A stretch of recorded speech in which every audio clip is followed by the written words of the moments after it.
प्यारे विद्यार्थियों, आज हम how the camel got his hump का दूसरा भाग पढ़ेंगे। The djinn remonstrated with the camel who said humph।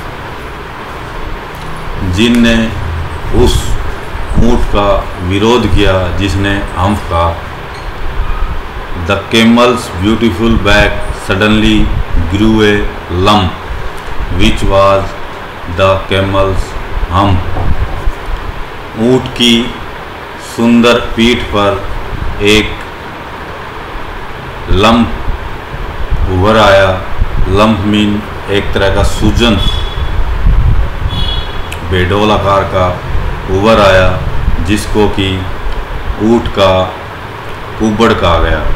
The djinn assured the camel his hump would always be a help, not a hindrance। जिन ने ऊँट को आश्वस्त किया कि उसका कुबड़ उसके लिए सहायक सिद्ध होगा, न कि उसके लिए कोई परेशानी देने वाला। हिंड्रेंस मीन विघन, बाधा या परेशानी।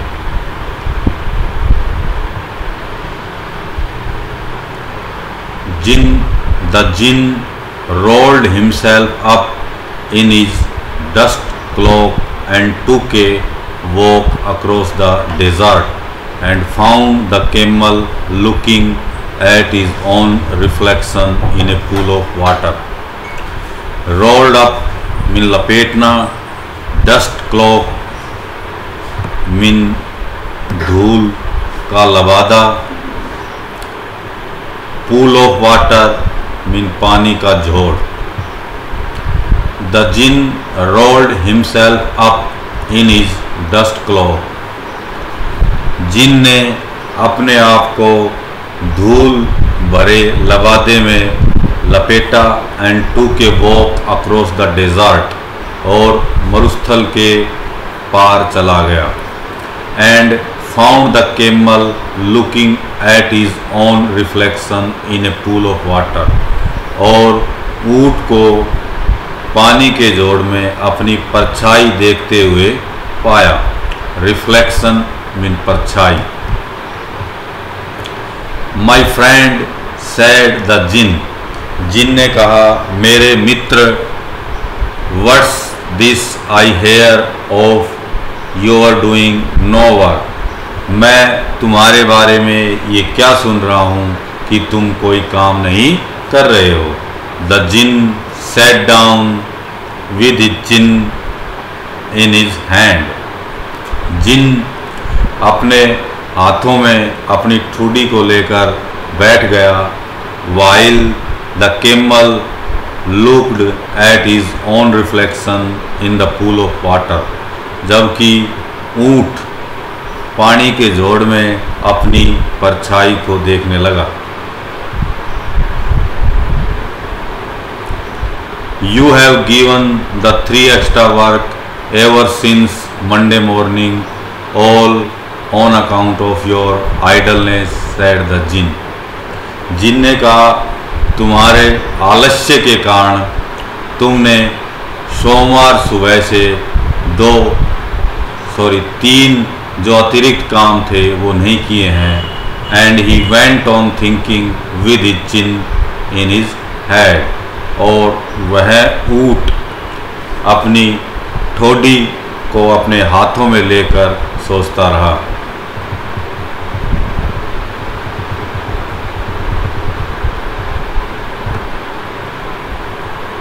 हम्फ सैड द कैमल। ऊँट ने कहा, हम्फ। I shouldn't say that again if I were you, said the jinn। जिन ने कहा, यदि मैं तुम्हारी जगह होता तो मैं ऐसा दोबारा न बोलता। You might say it once too often। तुम ये बात दोबारा बार बार बोल रहे हो। I want you to work। मैं चाहता हूँ कि तुम काम करो।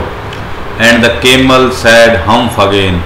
और ऊँट ने दोबारा हम कहा। but no sooner had he said it than he saw his back.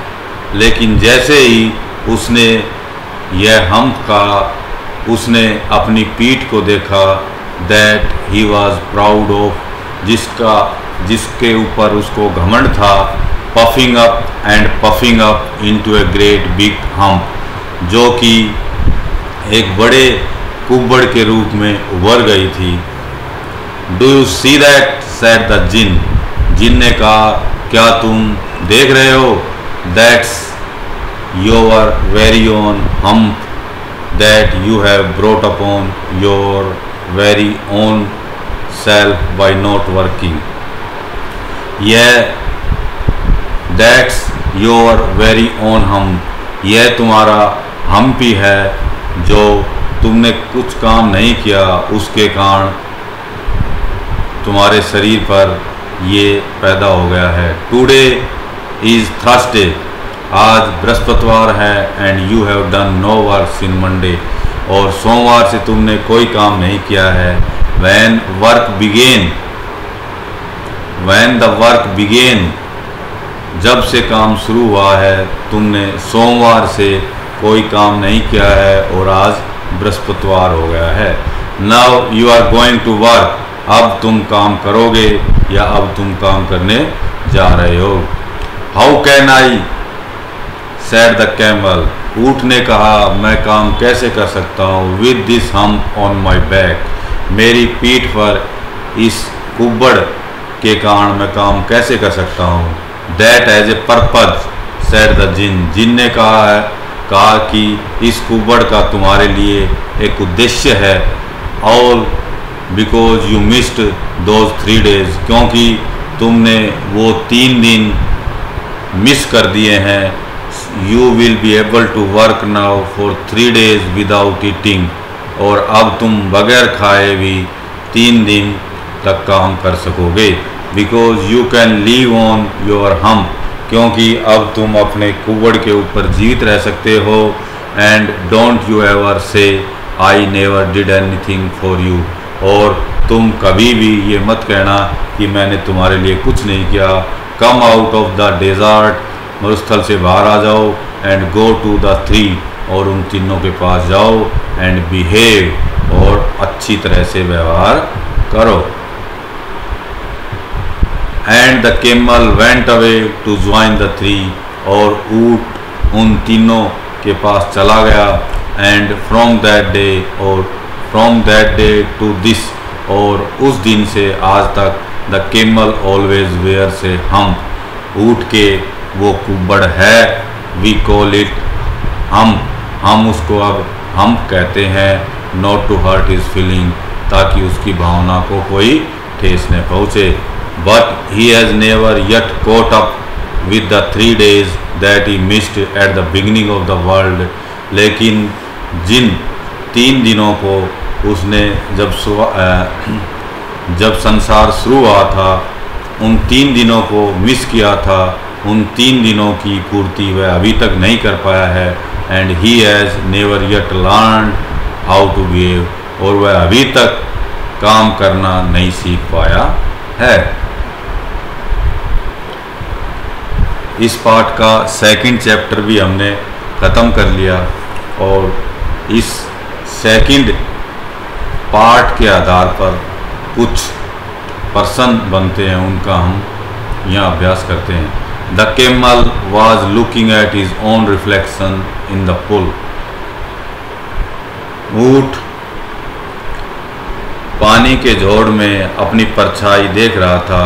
What does it suggest to you about the camel, ऊँट के बारे में इससे हमें क्या पता चलता है। It suggest that he thought himself beautiful, इससे हमें पता चलता है कि वह अपने आप को सुंदर समझता था।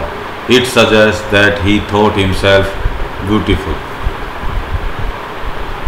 The camel sad hump repeatedly, how did it affect him, ऊँट बार बार हम्प कहता था, इसने उसको कैसे प्रभावित किया। The camel sad hump repeatedly, ऊँट बार बार हम्प कहता था, विच इरिटेड द जिन, और इस बात से जिन चिढ़ गया। He converted the beautiful back of the camel into a big and ugly lump, और जिन ने उसकी सुंदर पीठ को एक बहुत बड़े और भद्दे सूजन के रूप में उभार दिया। What according to the jinn was the use of hump, जिन के अनुसार हम का क्या प्रयोग था। According to the jinn the hump was useful for the camel, जिन के अनुसार कैमल के लिए, ऊँट के लिए हम्प बहुत ही लाभदायक था। उसका ऊँट के लिए हम्प का प्रयोग बहुत ही लाभदायक था। He could store his food in it, वह इसके अंदर अपना भोजन स्टोर रख सकता था। And use it for 3 days, और फिर उसको 3 दिन तक प्रयोग कर सकता था। He has never yet learn to behave, उसने अभी तक भी व्यवहार करना नहीं सीखा है। In the light of this what is the writer's opinion about the camel, in the light of this, इस दृष्टिकोण में, इस दृष्टिकोण से लेखक ऊँट के बारे में क्या सोचता है, या लेखक का ऊँट के बारे में क्या विचार है।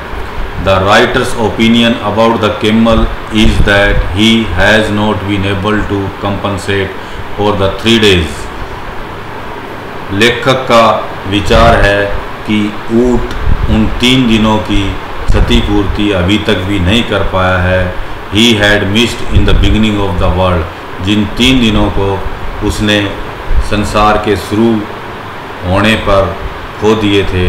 Till now he is lazy, अभी भी वह सुस्त है। And has not been able to behave and mend his ways, और अभी भी वह अच्छी तरह से व्यवहार नहीं कर पाया है और अपना सुधार नहीं कर पाया है। That's all for this lesson.